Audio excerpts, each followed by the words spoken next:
오늘 말씀 시작하기 전에 저희 사진 하나 먼저 보고 시작하려고 합니다. 뭔지 아시겠습니까? 저한테는 되게 익숙하지는 않은 그런 물건입니다. 저는 이번에 이게 뭔지를 몰라갖고 좀 찾았어요. 이걸 뭐라고 검색해야 나오나. 옛날 우물, 옛날 물 퍼올리는 거 막 두레박 나오고 막 그랬는데, 이게 작두 펌프라고 하더라고요. 저도 되게 어렸을 적에 그 외할머니 집도 그냥 외할머니 집 말고 옛날 외할머니 집, 옛날에 사시던데 거기에 갔을 때 저 작두 펌프가 있었던 기억이 납니다. 그래서 그때는 어르신들이 너가 저걸 왜 만지냐고 해가지고 만지지도 못했었는데, 옛날에 검정고무신 같은 애니메이션 볼 때 좀 저거를 봤던 기억이 있습니다. 근데 저 작두 펌프 역할이 물을 길어 올리는 거잖아요. 그래서 물을 이제 내보내는 거잖아요. 근데 저 작두 펌프로 물을 길어 올리려면 꼭 먼저 해야 되는 일이 하나 있다고 합니다. 혹시 뭔지 다들 기억나시나요? 맞아요. 저 펌프 위에 저 구멍 있죠, 머리 부분에. 거기에다가 물을 먼저 한 바가지 넣어주는 거랍니다. 그거를 마중물이라고 한다고 하더라고요. 저는 제가 쓰던 그 마중물이라는 단어가 저기서 나왔구나라는 것도 이번에 알게 됐습니다. 그래서 내가 아무리 힘이 세다고 해도, 내가 저거를 한 100번, 1000번 해봤다 하더라도 마중물을 붓지 않고 저 펌프를, 손잡이를 계속 이렇게 흔들어 대면은 어떻게 됩니까? 그냥 끽끽 대는 소리만 나고 물은 한 방울도 안 나옵니다. 위에서 물을 먼저 탁 부어 주어야지만, 물이 먼저 공급돼야지만 비로소 깊은 곳에 있는 지하수, 그 시원한 물을 끌어올릴 수 있는 원리인 거죠. 또 그렇게 펌프질에서 얻은 귀한 물이라 할지라도, 그 아무리 맑은 물이라 할지라도 이걸 갖다가 그냥 통에다가 넣어놓고 그냥 계속 그렇게 통에 가둬두면은 언젠가는 썩게 됩니다. 결국 냄새가 나는 거죠. 하지만 그거를 가둬두는 게 아니라 그 물을 마당으로 흘려보내고 텃밭으로 흘려보내고 자연으로 흘려보내면 이 물은 채소와 곡식을 파릇파릇하게 살려내고 또 자라게 만드는 그런 귀한 생명의 물이 된다라는 것입니다. 제가 이 말씀 시작하면서 이 작두 펌프를 모를 것 같은 이 사람이 갑자기 작두 펌프를 말씀드리는 이유는, 이 작두 펌프의 작두 원리에 우리 신앙생활에도 적용이 되는 두 가지 중요한 영적인 원리가 숨어 있기 때문입니다.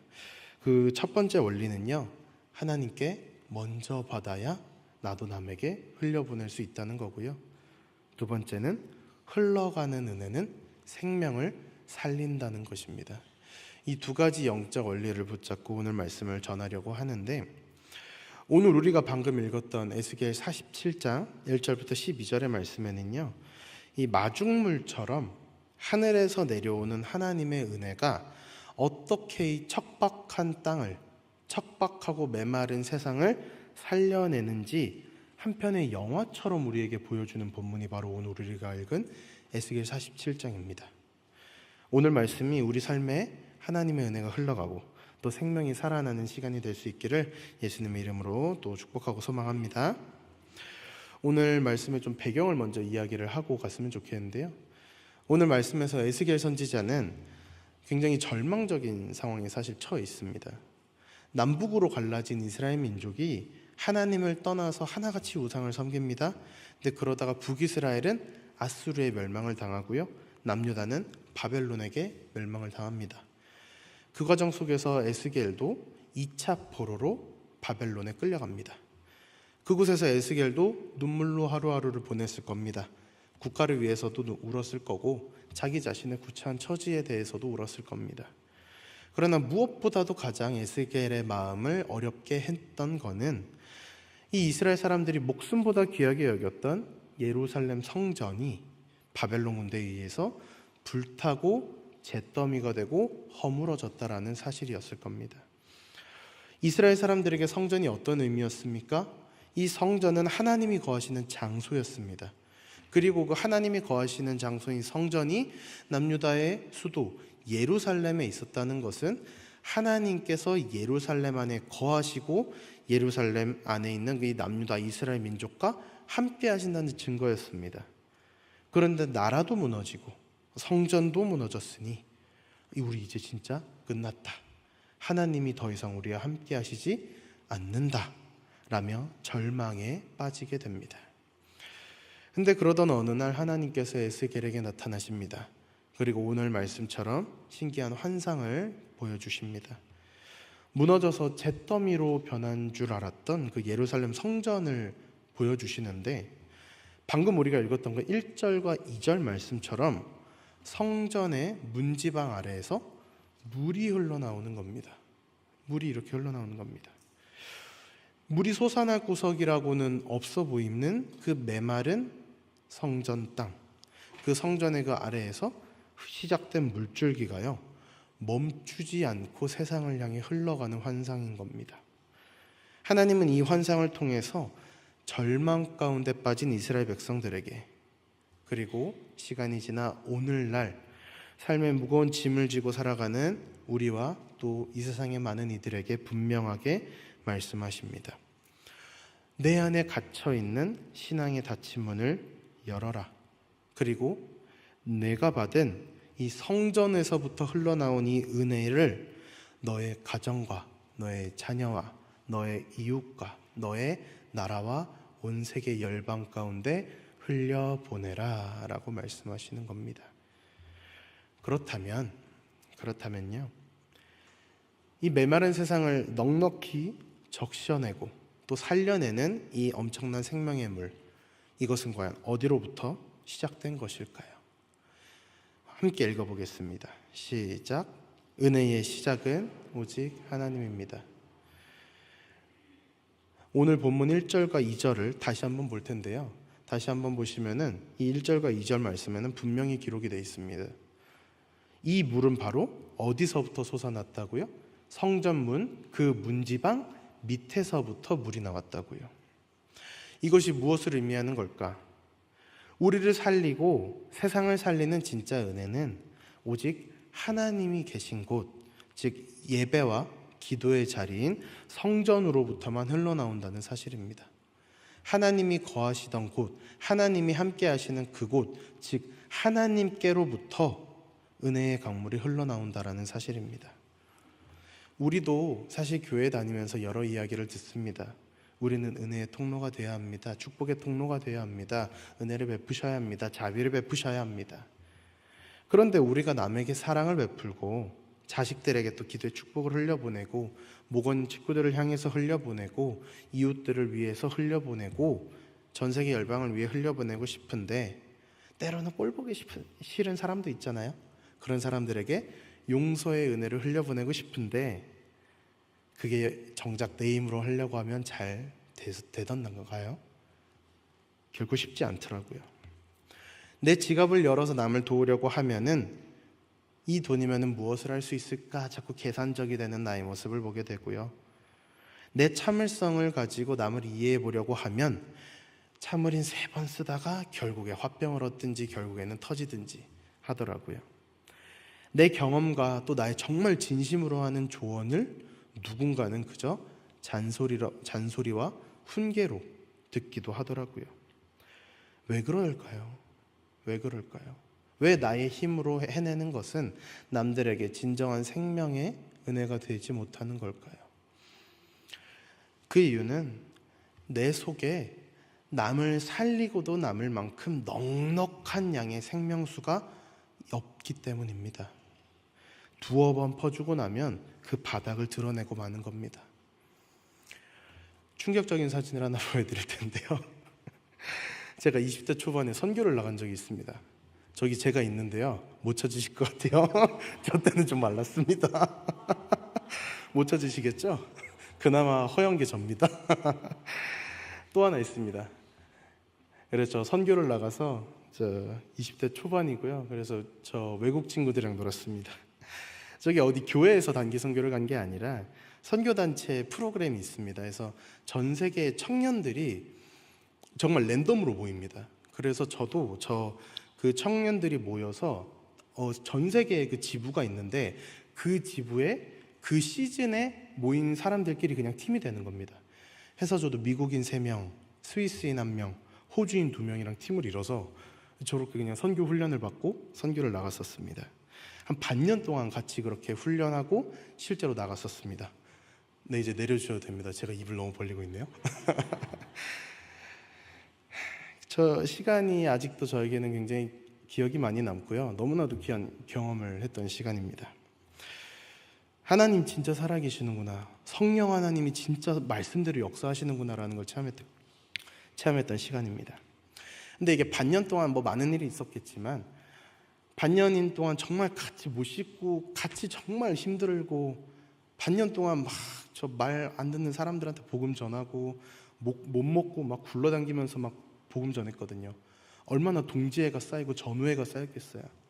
근데 이게 반년이 지나고 한 일주일 정도는 자기들끼리 좀 자유 시간을 줍니다.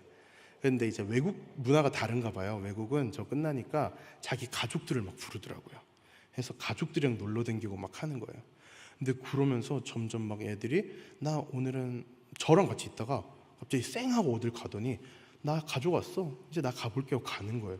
근데 그 순간부터 제가 애들이 내 전우, 내 동료 그 애들이 너무 싫은 거예요. 너무 꼴 보기 싫은 거예요. 어쩜 이렇게 한순간에 제가 마음을 이렇게 뒤바꿀 수 있는지 제가 너무 대단한 거예요, 정말. 저도 제가 너무 당황스러운 거예요. 그때는 그랬습니다. 동일한 목적을 가지고 잘 지냈는데 그 선교라는 동일한 목적이 끝나버리니까 그동안 묻어뒀던 각자에 대한 단점들이 자꾸 보이는 거예요. 그래서 쟤는 이래서 싫고 얘는 저래서 싫고 다 싫은 거예요. 그때 깨달았습니다.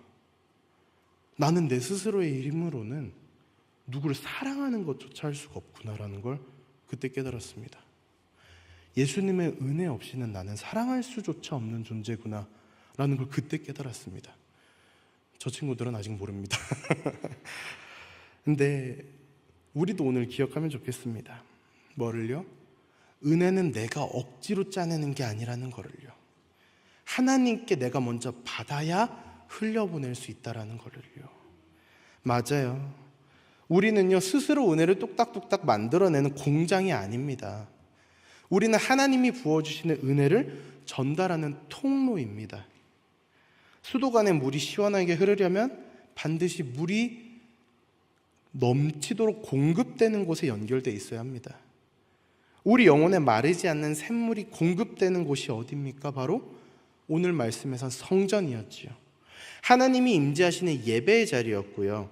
우리가 밤낮으로 눈물을 흘리며 기도하며 엎드리는 그 기도의 자리입니다. 그런데 여기서 중요한 사실이 하나 있습니다. 1절에서 아까 보셨을 때 이 물이 성전 문지방에서 물이 나왔다라고 성경은 기록해요.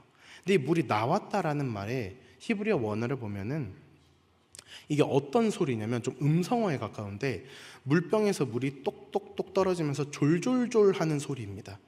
우리말로 졸졸졸입니다. 그 음성어에 가깝습니다. 이게 무슨 말이냐? 물이 콸콸콸이라고요? 아니면 졸졸졸이라고요? 졸졸졸. 하나님의 은혜는요 처음부터 폭포수처럼 쏟아진 게 아니었습니다. 하나님의 은혜는 콸콸콸 쏟아진 게 아니었습니다. 다 무너진 줄 알았던 성전 문지방의 그 작은 틈에서 물방울이 맺히고 떨어지듯 졸졸졸 아주 작고 세미한 소리로 시작됐다는 사실입니다. 때론 열심히 또 오랫동안 기도하다가 아무런 변화가 없는 것 같을 때 있습니다. 내 기도가 너무 작고 초라해서 무슨 힘이 있는가라고 생각될 때가 있습니다. 나의 작은 섬김이 정말 작아 보이고 아무 능력 없어 보일 때 있습니다. 하지만 예수님이 이 땅에 오셔서 우리에게 말씀하신 바 있습니다. 요한복음 7장 38절 말씀인데요, 저희 함께 읽어보겠습니다. 시작.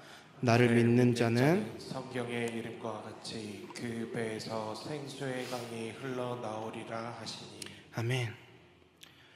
성령 하나님 모시고 살아가는 우리 성도님들 한 분 한 분이, 우리 한 명 한 명이 바로 이 세상에 물을 흘려보내는 작은 성전과 같은 존재입니다. 세상의 돈과 물질은 퍼주면 사라집니다. 하지만 나라는, 여러분이라는 작은 성전에서 흘러나오는 하나님의 은혜는 퍼주면 퍼줄수록 어떻게 됩니까? 내 안에서 더욱더 강력하게 솟아난다는 겁니다. 사랑하는 성도 여러분, 하나님의 은혜를 흘려보내는 자가 되기 위해서 혹시 스스로를 짜내고 계십니까? 내가 가진 걸로 해보려고 하고 계십니까? 그렇다면 잠시 그 노력 멈춰보는 거 어떻겠습니까? 먼저 기도의 자리, 예배의 자리를 무엇보다 가까이 하시고 은혜는 하나님께로부터 시작된다라는 점을 인정하시기 바랍니다. 홀로 읊조리는 작고 세미한 신음소리 같은 기도라도 좋습니다. 에스겔의 환상에서 성전 밑에서 물이 졸졸졸 흘러나오던 것을 우리는 기억해야 합니다. 십자가 사랑의 은혜로 내가 푹 젖는 것, 가득해지는 것, 그것이 먼저입니다. 이 순서를 분명히 할 때 우리는 하나님의 은혜를 흘려보내는 통로로서 올바른 역할을 할 수 있는 줄로 믿습니다. 성전 문지방에서 물이 졸졸졸 스며나오기 시작한 이 작은 물줄기, 그 작은 물줄기에는요 또 하나의 특징이 있습니다. 두 번째 함께 읽겠습니다. 시작. 은혜는 흘러갈수록 풍성해집니다. 오늘 본문 3절에서 5절 말씀 함께 보겠습니다. 요거를 다 읽진 않을 텐데요, 계속 뭐가 반복이 됩니다. 천척을 측량합니다. 어떤 사람이 와서 손에 그 측량하는 줄자같이 줄을 들고 동쪽으로 천척, 그러니까 오늘 기준으로 한 450m 정도로 갑니다. 그랬더니 물이 발목까지 찹니다. 또 천척 450m를 갑니다. 무릎에 찹니다. 그 다음에 똑같이 가니까 허리에 차고요. 다시 또 450m를 가니까 물이 건너지 못할 강이 되고 사람이 능히 건너지 못할 강이 됩니다. 아주 거대하고 깊은 강물이 된 거였죠. 근데 우리는 여기서 뭘 기억해야 되느냐? 이 물은 원래 졸졸졸 흘러나오던 물이었다라는 겁니다. 참 신기한 일입니다. 보통 시냇물은요 흘러가다 보면은 땅에 스며듭니다. 햇빛이 뜨거워지면 말라버립니다. 물이 점점 줄어드는 것이 정상입니다. 근데 성전에서 솟아난 은혜의 물은 졸졸졸 흘러가는 작은 물줄기 같았습니다. 그런데 이게 흘러가면 흘러갈수록 오히려 불어나는 겁니다. 더 깊어지는 겁니다. 더 넓어지고 풍성해지는 겁니다. 이 말씀이 오늘 우리에게 얼마나 큰 위로가 되는지요. 성전에서 시작된 이 은혜의 물은 졸졸졸 흘러가는 작은 물줄기였지만 마치 이것은 우리가 누군가에게 먼저 은혜 받은 자로서 하는 그 시도와 같다는 생각이 듭니다. 처음에는 아주 작은 것 같아 보입니다. 내가 할 수 있는 최선을 다하지만 참 내가 느끼기에도 민망할 만큼 작아 보이고 볼품없어 보이기도 합니다. 더 현실적인 도움이 필요한 거 아닐까? 기도한다고 달라지는 게 있을까?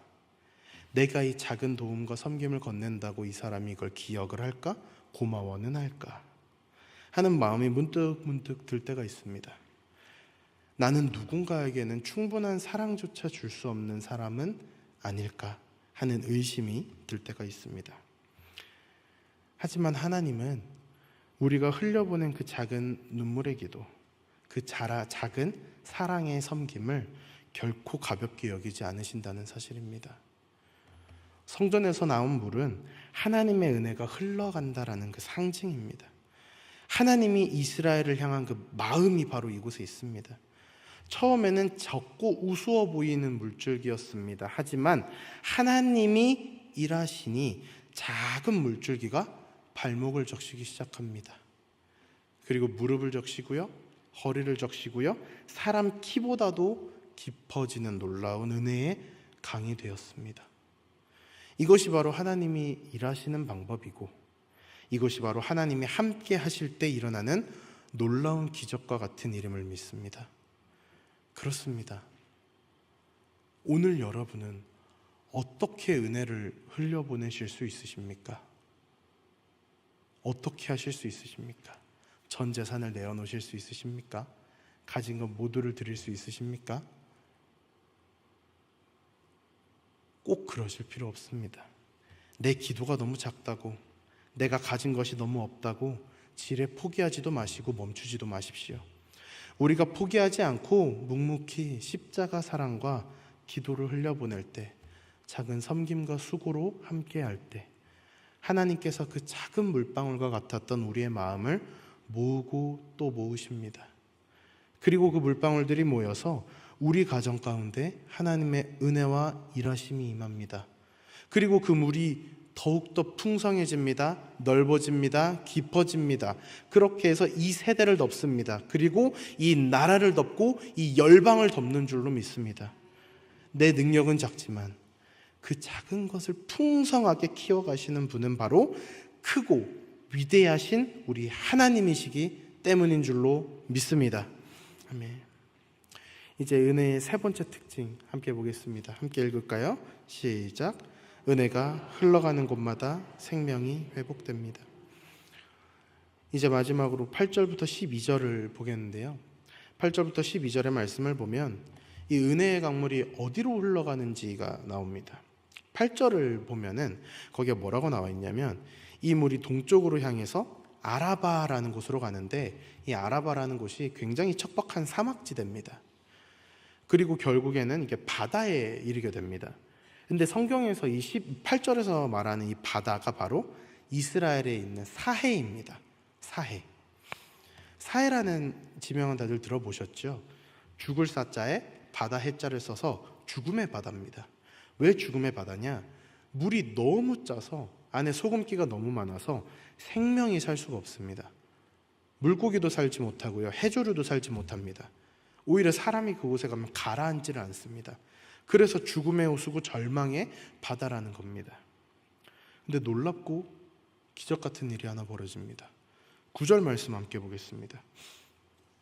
이 강물이 이르는 곳마다 번성하는 모든 생물이 살고 또 고기가 심이 많으리니 이 물이 흘러 들어가므로 바닷물이 되살아나겠고 이 강이 이르는 각처에 모든 것이 살 것이며. 아멘. 성전에서 흘러나온 이 물이 사해로 흘러 들어갑니다. 그러자 그렇게 짰던 그 죽은 바닷물 속에 생물이 살아난답니다.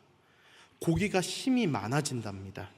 너무 짜서 죽었던 바닷물이 맑은 물이 되어서 살아나고 또 그 물이 또 다른 곳으로 흘러가서 새로운 생명을 주는 물이 되었답니다. 9절에 바닷물이 되살아나겠고라는 표현이 등장했죠. 근데 이 되살아나겠고라는 히브리어 단어를 보면 라파입니다. 라파. 혹시 생각나는 거 없으세요? 여호와 라파. 치료하시는 하나님이라는 말이죠. 치료하시는 하나님, 여호와 라파. 맞습니다. 이 물은 단순히 죽은 거를 억지로 그냥 뺨 때려서 깨우는 게 아니라 그 죽었던 것이, 병들었던 것이 말끔하게 치유되고 말끔하게 회복되는 치료하는 은혜의 물이 되었습니다. 기적은 여기서 끝나지 않습니다. 바다 안에서만 끝나지 않습니다. 12절 우리 이어서 조금 길지만 함께 읽어보겠습니다. 시작. 강 좌우가에는 각종 먹을 과실나무가 자라서 그 잎이 시들지 아니하며 열매가 끊이지 아니하고 달마다 새 열매를 맺으리니 그 물이 성소를 통하여 나옴이라. 그 열매는 먹을 만하고 그 잎사귀는 약재료가 되리라. 아멘. 강의 양쪽 언덕을 따라서 온갖 과일나무가 자라난답니다. 과일나무는 달마다 싱싱한 열매를 맺습니다. 그리고 그 나무의 잎사귀들은 병든 사람을 고치는 약의 재료가 된답니다. 생명이라고는 찾아볼 수가 없었던 죽음의 땅이었습니다. 죽음의 바다였습니다. 그런데 이 죽음의 바다에 치료하시는 하나님의 은혜의 물이 들어가자 생명과 회복이 넘치는 치유의 땅으로 뒤바뀌었습니다. 기독교의 위대한 교부 중에 한 사람이 어거스틴이라는 사람이 있습니다. 잘 아시는 분일 텐데요. 이 어거스틴은 서양 철학과 기독교 신학에 큰 영향을 끼쳤습니다.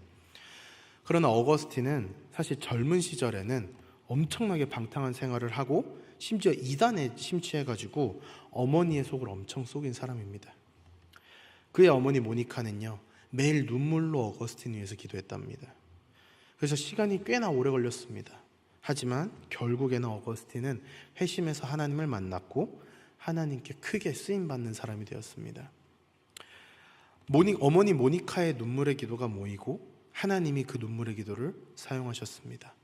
그러자 희망이라고는, 소망이라고는, 가능성이라고는 없어 보였던 그 어거스틴의 영혼이 회복됩니다.